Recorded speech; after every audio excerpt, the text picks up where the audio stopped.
રાજકોટ જિલ્લાના ધોરાજીમાં 20 દિવસથી બંધ કરેલ તુવેર દાળની ટેકાના ભાવે ખરીદી કરી તુવેર દાળ ટેકાના ભાવની ખરીદી શરૂ થતાં ખેડૂતો ખુશ।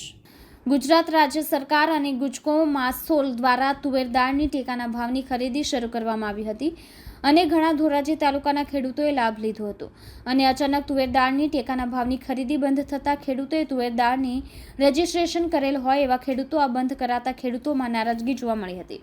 ટેકાના ભાવની ખરીદીમાં ₹1,510 મણ દીઠ ભાવ મળે છે, ત્યારે ખુલ્લી બજારમાં ઓછો ભાવ મળતા ખેડૂતોને તુવેર દાળમાં સારો ભાવ મળી રહ્યો હતો અને 20 દિવસ બાદ ખેડૂતોની રજૂઆત અને માંગણીને ધ્યાનમાં રાખીને કૃષિ મંત્રીએ ફરી તુવેર દાળની ટેકાના ભાવની ખરીદી શરૂ કરવામાં આવતા ખેડૂતોમાં ખુશીનો માહોલ જોવા મળ્યો હતો।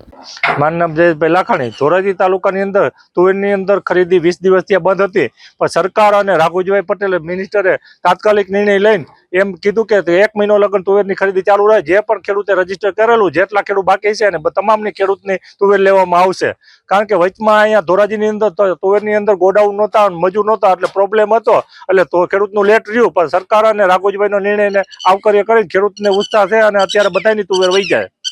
કેટલા ખેડૂતો બાકી હશે ને ખેડૂતોને કેવો ફાયદો થશે? ખેડૂતને ફાયદો થાય, કારણ કે 100-150 રૂપિયા બજારમાં ભાવનો ફરક છે। ગવર્મેન્ટના ભાવ અત્યારે વધારે ટેકાના, કારણ કે 1700 થી 1800 હજી ધોરાજીની અંદર ખેડૂત બાકી છે રજીસ્ટરના।